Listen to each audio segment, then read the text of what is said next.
This podcast serves Middle Tennessee every weekday morning, and it's made possible by member support. Learn how you can make a difference at WPLN.org/support. This is the Nashvillager Podcast.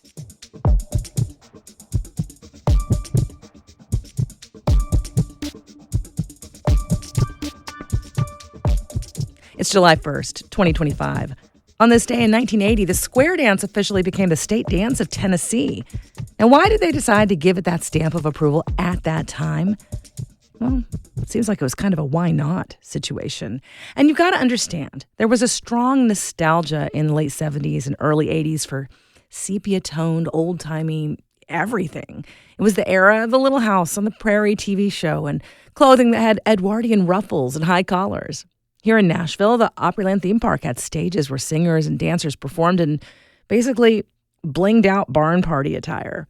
A dance that felt like it came straight from the era of homesteads and grist mills fell right smack in the middle of that trend.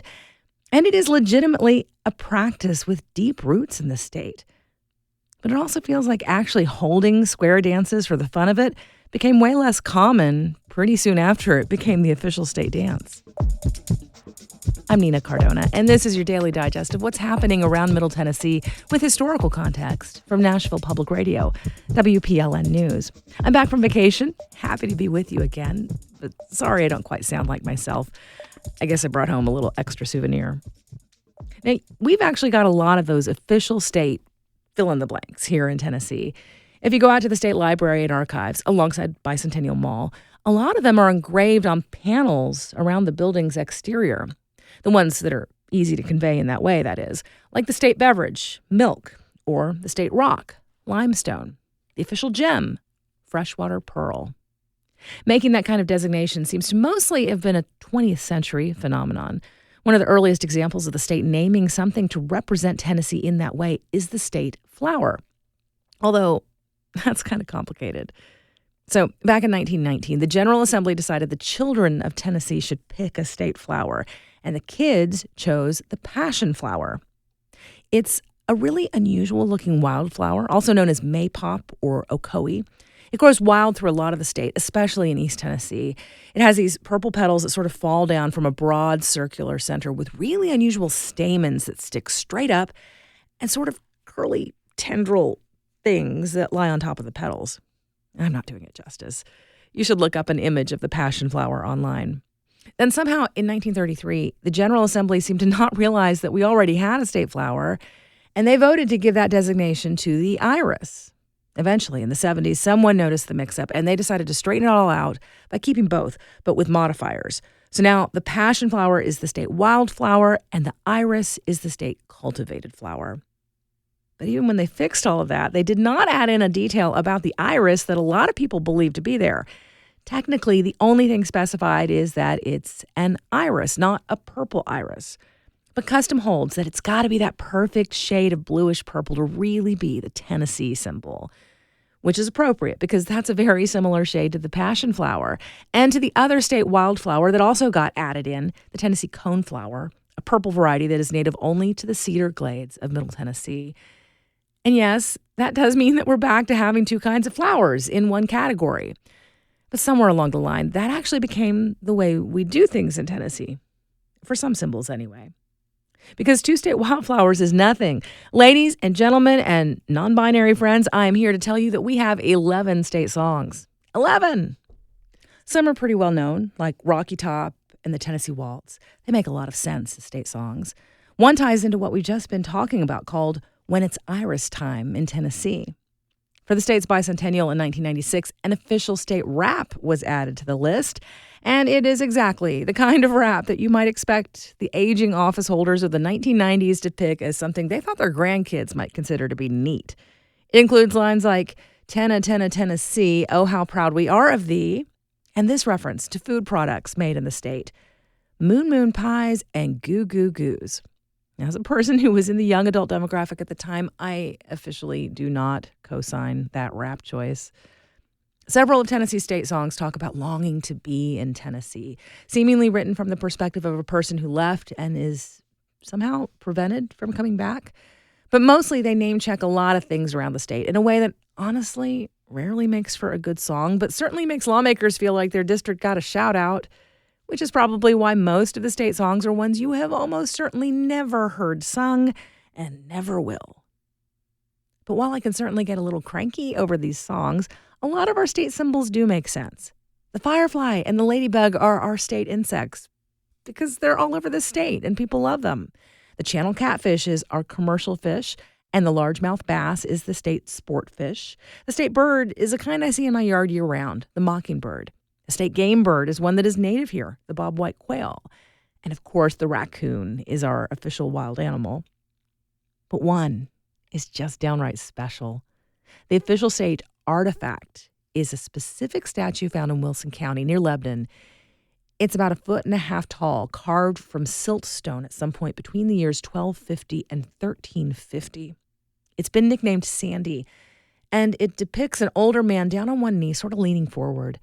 There's a soft and open expression on his face. His head is slightly cocked to one side. His mouth is open as if he's in the middle of speaking. There are gentle wrinkles tracing down his cheeks and across his brow. He seems to be wearing a close-fitting cap with geometric designs, or else he has a rather sculptural hairstyle. It's a tremendous example of the level of fine art achieved by the Mississippian culture that lived here centuries ago, before Europeans and North Americans made contact with each other. It's held as part of the permanent collection of UT's McClung Museum in Knoxville, but has been loaned out for significant exhibitions of Native American art around the nation.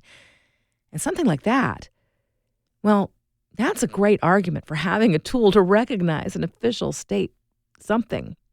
If it means we end up with too many songs in the process, so be it. In just a few minutes, we take a journey to Dayton, Tennessee for the 100th anniversary of the Scopes trial. That's coming up after the newscast.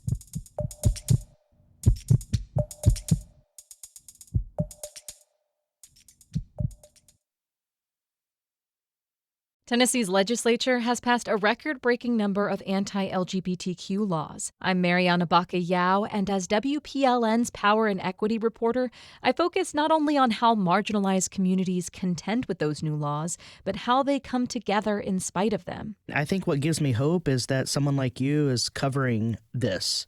Because if the overwhelming narrative is one of defeat, how can we have hope? Listen here on 90.3 WPLN News. Here's the latest from WPLN News. Landlords, churches, and nonprofits could now face criminal charges for housing someone without legal status under a Tennessee law that takes effect today. A coalition of immigrant advocates and religious leaders last week sued to block the law in federal court. However, the judge refused to issue an emergency order to stop the law from taking effect because he says plaintiffs did not give the court enough time. The law could still be temporarily blocked while arguments are heard in court. The next man scheduled to be put to death in Tennessee has a heart implant that uses electric shocks to keep his heart beating. His attorneys want to make sure it's deactivated before his execution. Byron Black's attorneys filed the request in Davidson County Chancery Court yesterday. They want the court to force the Department of Correction to deactivate the implant. They say it is likely the electric device will interfere with the execution, keeping Black alive with painful zaps. The attorneys also argue that unless the Department of Correction brings in a medical professional to deactivate the implant with special equipment, Black's death would be torturous and a violation of his constitutional protection from cruel and unusual punishment. The DOC has refused to deactivate the implant. The department argued in a filing that the Eighth Amendment does not call for any special changes to the state's lethal injection process. Tennessee lawmakers are demanding more information about the backgrounds of students applying for the state's new voucher program. The vouchers offer a little more than $7,000 to help cover private school tuition. Applicants do not have to indicate if they have previously attended private school. Half of the 20,000 slots have no income cap. According to the Tennessee Lookout, Governor Bill Lee's administration is not interested in that information because it may not line up with the reasoning used to support the measure. This was relayed to the Lookout by Representative Jody Barrett of Dixon. Barrett also requested information about students' home counties after their zip codes were released by the Education Department. The Republican representative says this information will help tailor the program to help students. The lawmaker says the legislature should form a board to oversee the program. There are a lot of homes on the market around Nashville, and fewer people buying them. That's according to a new report from Middle Tennessee State University. WPLN's Cynthia Abrams explains how buyers have the upper hand. In Nashville, the inventory has exploded. It's 37% higher than last year. Memphis and Knoxville, too, show an increase in listings. The prices of homes have risen, but only slightly, and the increase is less than that of the national average. And closings just can't keep up.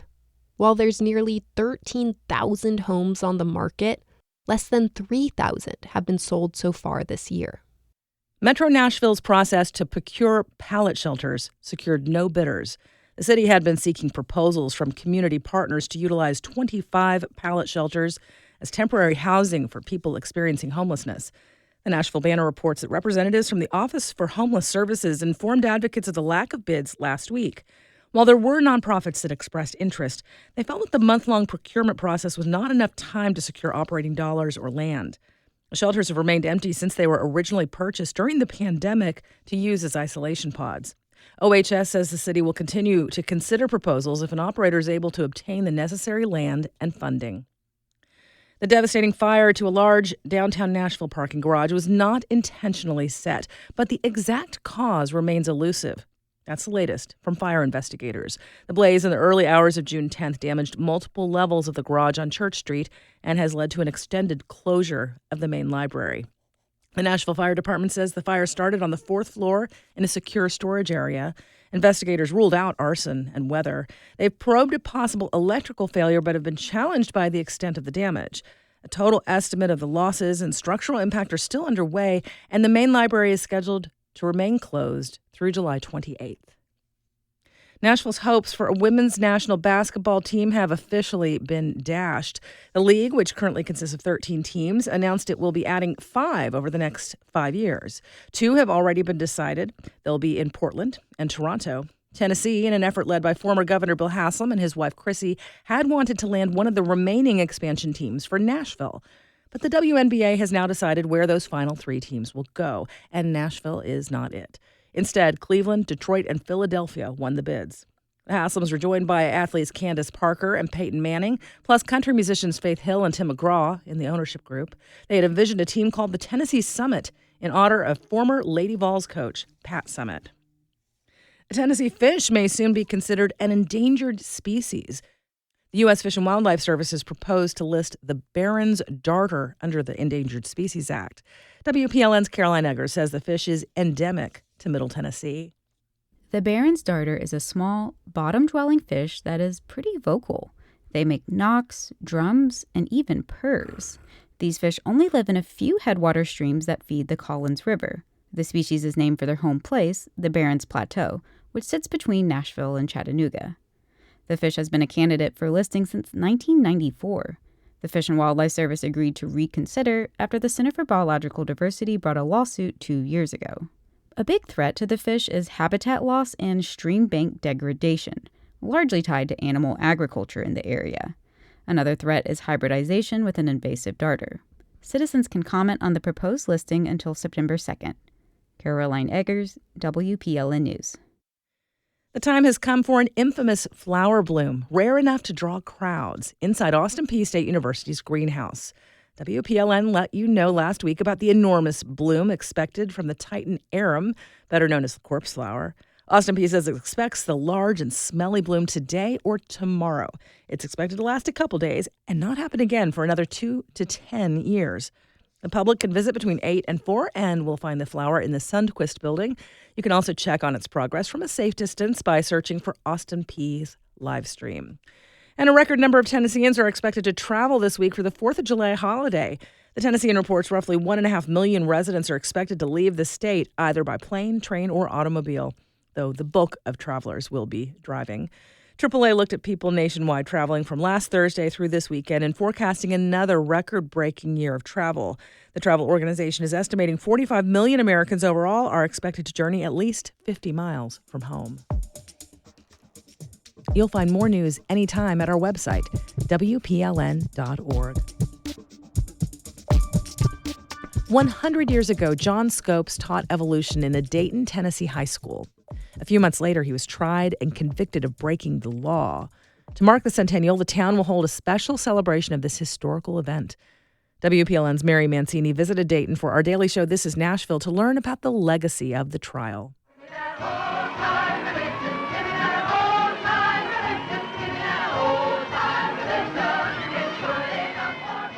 While reporting on the Scopes trial in 1925, a journalist nicknamed Dayton, Tennessee, Monkeytown. 35 years later, Inherit the Wind portrayed the people of Dayton as overzealous Bible thumpers prone to marching in the streets with pitchforks and torches. Neither are accurate. Both stuck. It was nothing like Inherit the Wind. One of us has got to say it. That's Tom Davis, vice president of the Ray County Heritage Preservation Foundation. The smell of fresh cut grass is in the air when I meet Tom on the sidewalk in front of the courthouse. On either side of the footpath that leads to the entrance are two bronze statues. On the left is fundamentalist Christian champion and Scopes prosecutor William Jennings Bryan. He is solemn in a crisp morning jacket and vest. Two of his more famous quotes are carved on the left and right side of the base, and his achievements are listed on the front. Presidential nominee, Secretary of State, Congressman, Christian, statesman, author, orator. On the right is a jacketless Clarence Darrow wearing a rumpled shirt and suspenders. His brow is furrowed, his mouth open as if mid-sentence, and he points a finger at Bryan across the lawn. His pedestal simply reads, Clarence Darrow, attorney for the defense. We make our way to the Scopes Trial Museum in the basement of the courthouse. I've come here to learn the real story, and the museum delivers the goods. It's bright and neat with large photos of the main players next to text panels explaining the events, and some nifty artifacts. The typewriter that the court reporter typed the transcript, a press pass signed by John Scopes, William Jennings Bryan, and Clarence Darrow, and we have a monkey doll, sheet music. Monkey business down in Tennessee. In 1925, the Tennessee state legislature passed the Butler Act, which made it illegal to teach any theory that denies the story of the divine creation, and instead teach that man descended from a lower order of animals. It was 4 years before the stock market crash of 1929, but Dayton was already in its own depression. George Rapelier, manager of the once booming Cumberland Coal and Iron, was looking for a way to bring some investment to the town. The ACLU, meanwhile, put an ad in the paper looking for a defendant to challenge the Butler Act and to take it all the way to the Tennessee Supreme Court. George Rapelier saw the announcement from the American Civil Liberties Union, said, why don't we do it here? Rapelier's idea caught on with the other town leaders.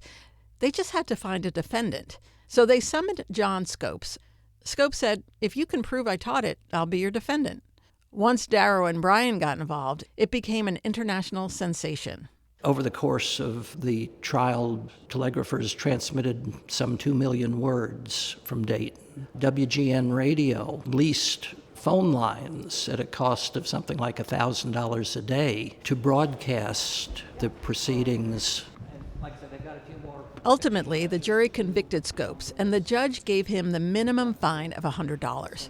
The case eventually made it to the Tennessee Supreme Court, where they overturned the conviction on a technicality. The Butler Act was repealed in 1967. Remember the wisdom of Solomon in the book of Proverbs. He that troubleth his own house shall inherit the wind. Hi. Mike Wilkie sits behind the counter at Down Home Outdoor Addiction, a firearms and hunting supply store on the main drag downtown. It's an important part of the Dayton history. It's a pretty important event, and it's in this little town. Religion is a topic we're told to avoid at dinner parties. And while some choose to wade in every now and then, Daytonians have been having this conversation in their homes, schools, and churches for 100 years. And they have their answers ready. Do you have a personal opinion about creationism versus evolution?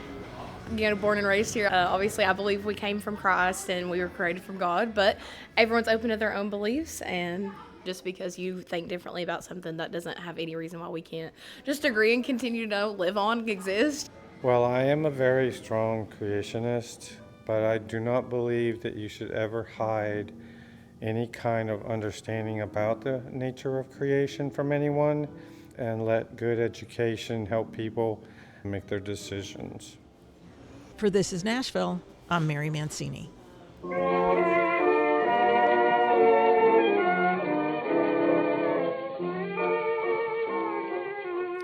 We do this roundup of Nashville news every weekday. Please consider subscribing on your favorite podcasting app.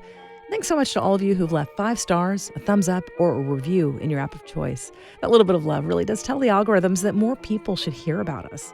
And of course, everything at WPLN News is listener supported. You can make a donation at WPLN.org. And that's it for today. Thanks so much for listening. Let's make this day a good one. And we'll catch back up tomorrow.